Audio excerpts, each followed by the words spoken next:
sad story about John McCain. You all know he's got cancer now. He went on 60 Minutes, talked to Leslie Stahl, and he let us in on how bad it is, and it turns out it's pretty bad. Let's show you. That it's very serious, that the prognosis is very, very serious. Some say 3%, some say 14%. It's a very poor prognosis. So I just said, I understand. Now we're gonna do what we can, get the best doctors we can find, and do the best we can. And at the same time, celebrate with gratitude a life well lived. Now, throughout the years, I have had a lot of disagreements with John McCain. I've also from time to time had some agreements with him, not only recently on his vote on healthcare, but he was actually the very last Republican I ever voted for. In the 2000 primaries, I voted for John McCain over George W. Bush. And then in the general election, I voted for Al Gore, first Democrat I ever voted for, because I watched the debates and I thought one guy is way, way smarter than the other guy. And there's an important decision. But in the primaries, I had voted for McCain. And since then, there's, his stance on war, I just think is deplorable. But having said that, you watch that video, man. If you're human, it's hard not to have great sympathy, empathy for him, his family, and boy, if this is indeed his last tour duty, he is taking it like a champ, and I couldn't imagine handling it any better. That's amazing. So now, of course, we're still in the field of politics, so he is going to get asked about Donald Trump. Let's watch that. Did he ever apologize for saying you're not a hero? No. I also understand that we're very different people, different upbringing, different life experiences. What do you mean by that, and what does it make you think about? He is in the business of making money, and he has been successful, both on television as well as Miss America and others. I was raised in a military family. I was raised in the concept and belief that duty, honor, country is the lodestar for the behavior that we have to exhibit every single day. Those were nice shots of Trump. I was raised to believe in duty, honor, etc., country. And he, he's a businessman that did the Miss USA pageant or something.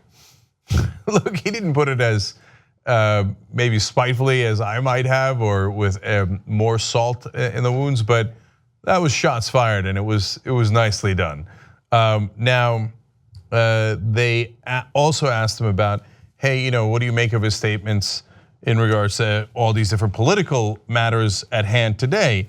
And he said, quote, he changes his statements almost on a daily basis. So for me to spend my time trying to analyze what he says, I don't know. In other words, he is, as we have told you over and over, and now there's a Republican senator saying it, a pathological liar. Now, he didn't say that exact quote, but I just read you his quote, and you can see that's exactly the direction that he's going in. Changes his statements on a daily basis. He has no principles. He has no actual ideology, Trump. All he has is political expedience and what's good for Donald Trump. And so now, freed from the donors, freed from the daily pressure of politics, John McCain speaking truth to power there, in a sense. By the way, he was also very, very gracious, saying, look, he's the president of the United States, and I believe in our democracy, and the American people chose him, so that's that. And so I don't begrudge that. That's how this system works. It's just that, he just personally doesn't believe him, and thinks that he's structured a little differently than John McCain. But he is the president, and of course that's true.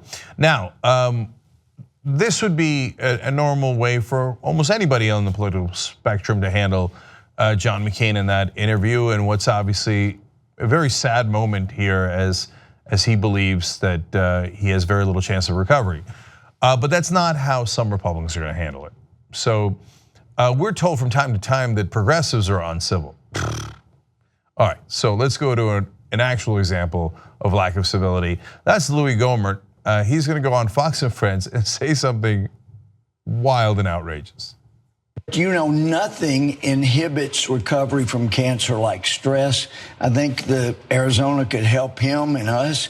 Recall him, let him, fight successfully this terrible cancer, and let's get somebody in here who will keep the word he gave last year. Wait, did you say he should resign or step down and take care of his health? Or did you say that Arizona should recall him, like remove him from office? Did I hear that right? Even Steve Ducey shared my surprise at that. Here, watch. Say that again. What are you suggesting? He be recalled? I think it would be very helpful because to of him this. And the country. He's got cancer. It's a tough battle, but stress is a real inhibitor toward getting over cancer. So let him go back, deal with the cancer, let Arizona recall him so that we can get somebody that will keep his word from last year. Wow, what an unbelievable prick. He's saying the very last thing that should happen to John McCain is to have the voters of Arizona disgrace him by recalling him from office. And it's not because, I'm saying, stress and and I want him to get better. No, he said it would help him and us. And he said, put someone in office who would keep his promise from last year. Meaning, no, I want him recalled because he voted the wrong way on healthcare. He's having healthcare issues. I obviously, as you can tell here, don't care about that at all.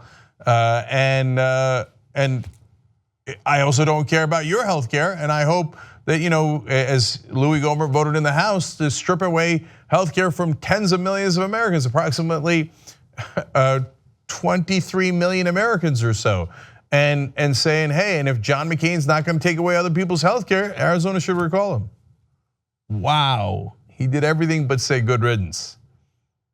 Okay, well, now you know where Louis Gohmert and some faction of the right-wing Republican Party stands. Help us build independent media together. Come join us, tytnetwork.com/join.